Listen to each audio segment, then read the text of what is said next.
What is a negative fact about a historical figure or famous person that most people wouldn't know?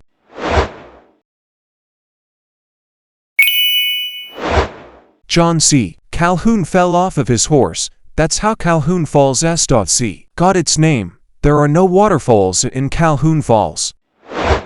Edgar Allan Poe was actually allergic to alcohol and didn't drink often. His obituary was written by his rival Rufus Griswold, who used this as an opportunity to paint Poe as an alcoholic as one final ***CKU. Another fun fact, it's actually unclear what exactly killed Poe, and it's possible he was forced to drink too much alcohol after being abducted, drugged, and forced to illegally vote for president multiple times at multiple polling stations.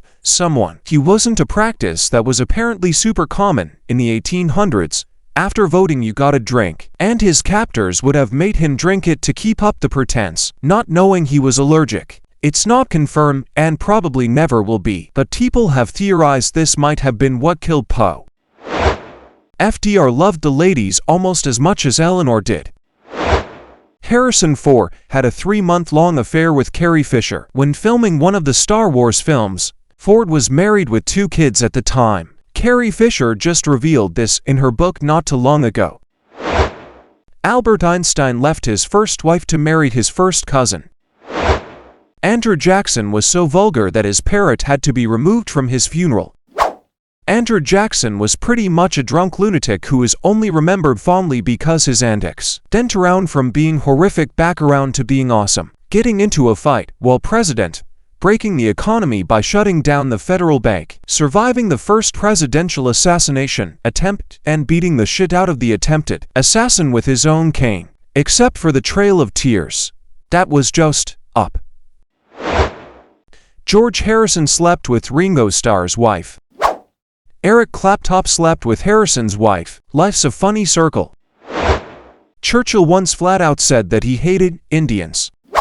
He also hated the Russians so much that when it came time to open up a second front in World War E, he advised that they go through Greece, up into the Balkans, and then into Germany just so the Russians couldn't take control of the Balkans. This maneuver would have probably extended the war another 3 years, and Churchill didn't care.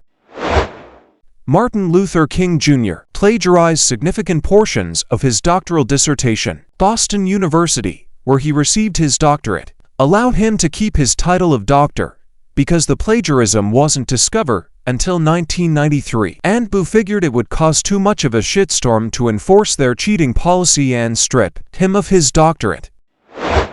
Joseph Kennedy, father of President John Kennedy, and Senators Robert and Ted, had his oldest daughter Rosemary lobotomized to cure her mood swings and rebellion upon reaching adulthood. Joseph did not tell his daughter that he was going to have the procedure performed. After the procedure, it was apparent that Rosemary's abilities were now that of a toddler and she was put in an institution where she was not visited by her parents. While running for president, John explained his sister's absence by saying she was just a recluse.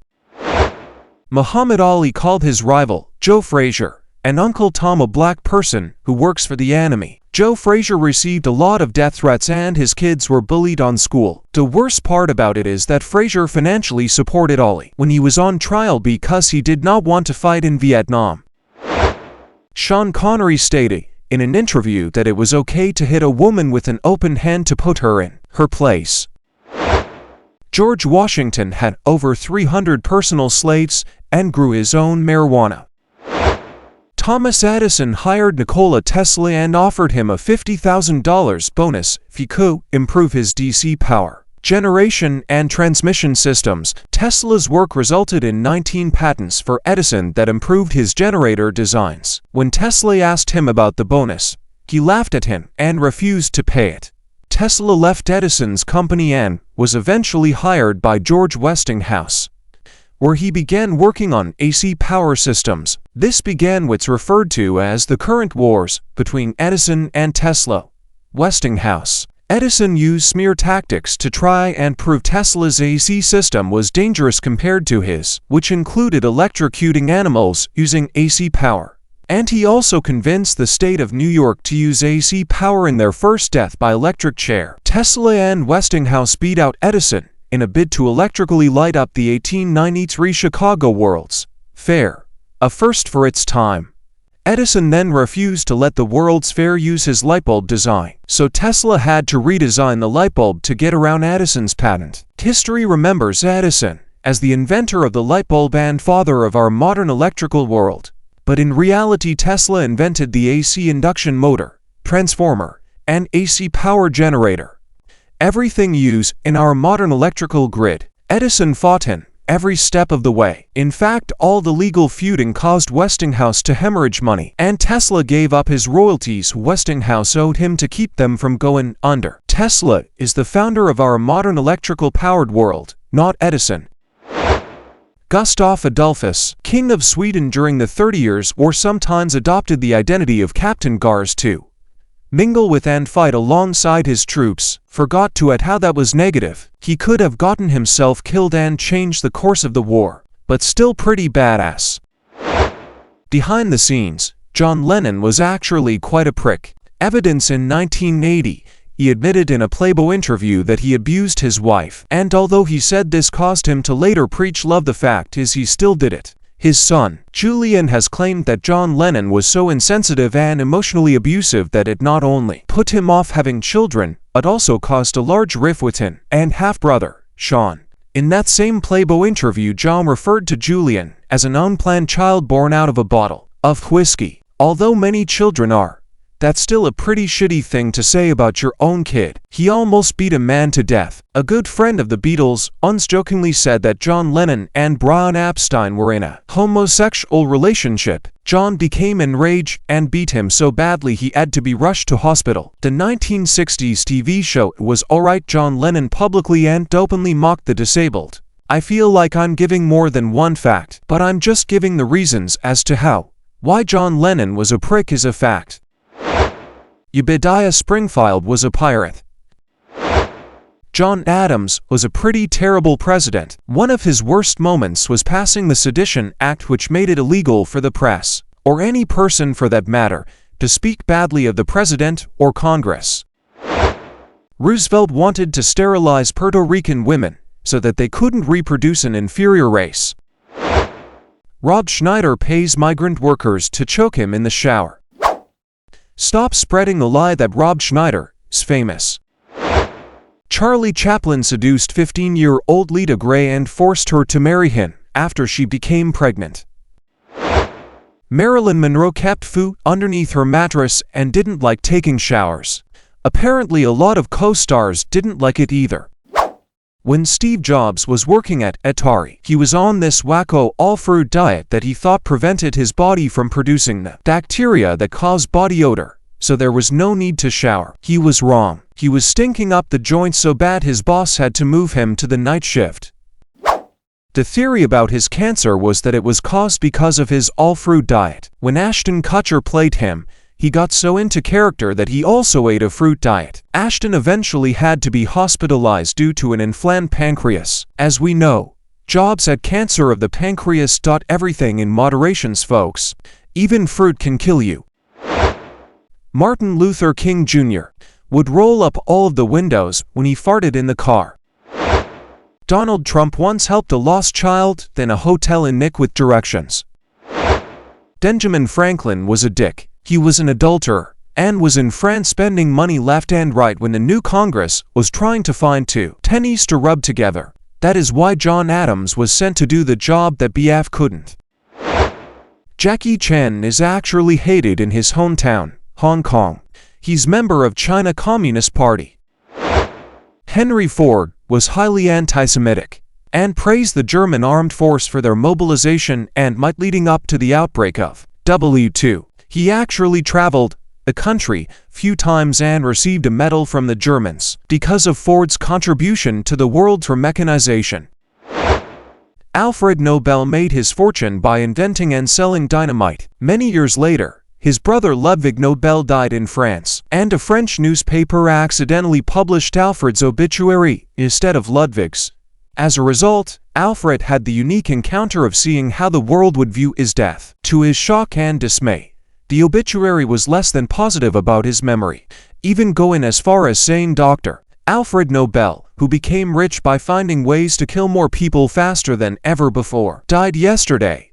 And the merchant of death is dead. Horrified by how the world would view his memory, Alfred revised his will to make sure the vast majority of his wealth went to the establishment of what would later be known as the Nobel Prize, to recognize advancements in 3 of the major fields of science, as well as advancements in literature and peace. Economics was added later and exists in a gray area as to whether or not it counts as an official Nobel Prize. Mother Teresa faced a number of criticisms, accusations and objections about finances and other practices of her order, quality of medical care, encouragement of baptism of the dying and being an image of colonialism and racism. Christopher Columbus was a criminal and a tyrant. He enslaved, tortured, and killed the natives and was imprisoned upon returning to Spain. Michael Jordan once played professional baseball and almost lost a basketball game to a bunch of aliens. Former President Ulysses S. Grant got a speeding ticket in front of the White House with his horse. It was going faster than the limit. The first emperor of China, Qin Shi Huang, not only built the Great Wall of China, but got Mexico to pay for it. Napoleon Bonaparte was not in fact especially short. The myth that he was short stems primarily from the fact that he is listed as 5 feet 2 inches tall at the time of his death. However, this is 5 feet 2 inches in French units. In modern international units, he was just shy of 5 feet 7. This was majorly used as a form propaganda. Christopher Columbus didn't actually discover that the Earth was round. This was mostly common knowledge since the days of ancient Greece. He just seriously miscalculated the circumference. And he wasn't the first European to reach the Americas. Eric the Right and the Vikings beat him by a few hundred years. Jack Daniels once got mad that he couldn't open the safe to his secret recipe, so he kicked the safe in frustration. That foe later became infected and eventually killed him. Sigmund Freud made it all up as he went along. He claimed to have made important discoveries that were the basis of his theory of psychoanalysis, but in fact he just lied and used his considerable rhetorical skills to sound important. He also founded a secret committee entrusted to advance an image of himself as a great scientist. Source: Richard Webster. Why Freud was wrong. Sin, Science and Psychoanalysis. Peter the Great used to make women pay him for sex. Most of these women were wives or sisters of his male staff, advisors. He had a long-time mistress, Animans, who he basically threw away once he found out she cheated on him once. This was while he was already married to another woman. He divorced his first wife and forced her to join a convent. He later married his other long-time mistress, who took the name Catherine after she converted to Russian Orthodoxy. She became Catherine I of Russia after Peter died. He tortured his only son, Alexei, to death. Alexei was a huge disappointment to Peter because he was shy, meek, and generally seen unfit to be emperor. When Peter's enemies convinced Alexei to run away, he did, but Peter captured him and dragged him back. He then tortured him into confessing that he was part of a plot to overthrow Peter, even though Alexei wasn't involved in any such plot or any evidence that such a plot existed. After days of endless torture, Alexei died. He was Peter's only legitimate male heir. He hated the old-fashioned, traditional look and dress of the Russian nobility, so he used to forcibly shave men's beards in public and admonish them for wearing anything other than the current fashion of the European courts, namely the French. He had a thirst for the latest scientific knowledge, and once forced his ministers to watch an autopsy. When the other men became squeamish, Peter made them all line up and take a bite out of the corpse. When he was a boy, he gathered up all the local boys around his age and formed them into his personal army. He played mock war games with real cannons firing leather balls. One such cannon exploded and killed several boys. He died without naming an heir after he killed his only male heir, causing one of the worst succession crises since the time of troubles. Thanks for watching. Share your stories in the comments.